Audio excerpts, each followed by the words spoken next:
High আসসালামু আলাইকুম everyone, আশা করি সবাই ভালো আছেন। আল্লাহর রহমতে আমিও ভালো আছি। আজকে আমি আপনাদের সাথে শেয়ার করব খুবই মজার একটা রেসিপি। আমার কয়েকদিন থেকে জ্বর সর্দি কাশিতে না বুঝতেই পারছেন আমার ভয়েসটা কেমন হয়ে গিয়েছে, তাই ভাবলাম একটু মুখরোচক খাবার তৈরি করি।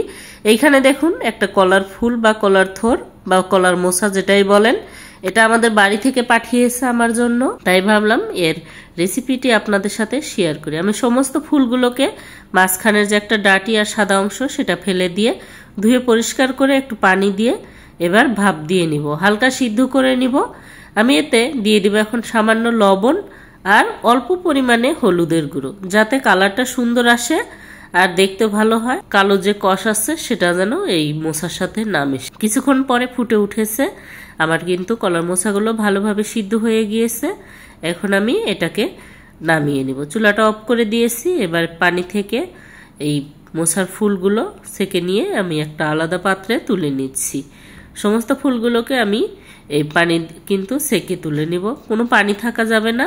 আমি ফুলগুলো তুলে ভালো করে বেটে নিয়েছি, হালকা হাত দিয়ে চটকালেও হয়ে যাবে বা হালকা বাটা দিলে বা কেউ ব্লেন্ডারে করতে চাইলেও করতে পারেন, তবে আমি হালকা হাতে চটকিয়ে নিয়েছি। আর দিয়ে দিয়েছি সরিষার তেলের মধ্যে জিরা ফোড়ন, আর দিয়ে দিলাম দুটো তেজপাতা 2 টুকরো করে। এবার দিয়ে দিয়েছি কাঁচামরিচ আর পেঁয়াজ, এটাকে এবার হালকা গোল্ডেন ব্রাউন কালার করে ভেজে নেব।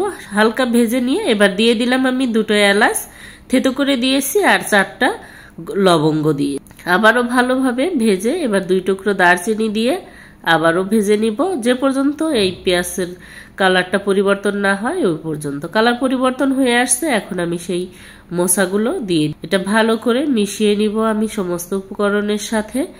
দিয়ে এবার হালকা অল্প, কিন্তু আমি আগেই লবণ দিয়েছিলাম এই জন্য অল্প পরিমাণে এখন দিয়ে দিচ্ছি। আর দিয়ে দিব অল্প পরিমাণে হলুদের গুঁড়ো, এই হলুদের গুঁড়ো আর সামান্য জিরা ধনিয়ার গুঁড়ো আর অল্প একটু আদা রসুন বাটা দিয়ে এবার ভালো করে মিশিয়ে নেব।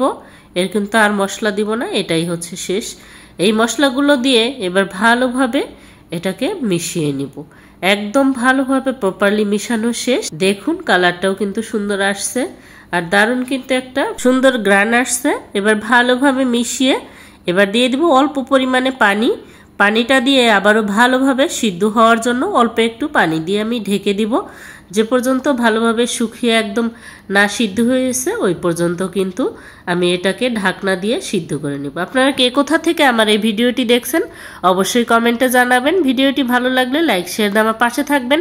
ইউটিউব থেকে দেখলে সাবস্ক্রাইব করবেন এবং পেজ থেকে দেখলে ফলো দিয়ে আমার সাথে থাকবেন, যাতে পরবর্তীতে এমন মজার মজার খাবারের নোটিফিকেশন প্রথমে আপনাদের মোবাইলে আসে। আমি এবার দিয়ে দিলাম একটা ডিম। ডিমটা দিয়ে আবারও ভালোভাবে মিশিয়ে একদম এই মোচার সাথে কিন্তু আমি একদম মিশিয়ে নিব, যাতে এর সুন্দর একটা খাবার সময় ডিমের যে একটা সুন্দর মুখে আসবে, প্রতিটা বাইটে বাইটে ডিমটা পাওয়া যাবে আর খেতে একদম মিশে যাবে এই মোচার সাথে। আপনারা কি এইভাবে খেয়েছেন কিনা অবশ্যই কমেন্টে জানাবেন, আর এইভাবে না খেয়ে থাকলে অবশ্যই একদিন ট্রাই করবেন, দেখবেন ভালো লাগবে ইনশাআল্লাহ। আমার কিন্তু মোচার ভাজাটা হয়ে গিয়েছে, একদম দেখুন দারুণ হয়ে আসছে। এখন আমি চুলাটা অফ করে একটা বাটিতে পরিবেশন করে নিব। আমি একটা বাটিতে সমস্তগুলোকে তুলে নিচ্ছি। আমি এই তেজপাতাগুলোকে এখন ফেলে দিব, কারণ এটার আর দরকার নাই, তাই আমি সমস্ত তেজপাতাগুলো আর মশলাগুলো কিন্তু আমি একে একে এটা থেকে ফেলে দিব, কারণ বাটিতে যা আসবে সমস্ত মশলাগুলোকে আমি আলাদা করে একটা বাটিতে পরিবেশন করে নিয়েছি। দেখুন একটা দারুণ লোভনীয় খাবার। এ দিয়ে এবার আমি গরম গরম ভাতের সাথে খেতে বসে যাব। আর আমি প্রথমেই এই মোচাটা দিয়েই ট্রাই করব, কারণ মোচা রান্নার লোভ আমি সামলাইতে পারছি না। খেয়ে এবার বলছি দারুণ হয়েছে খেতে।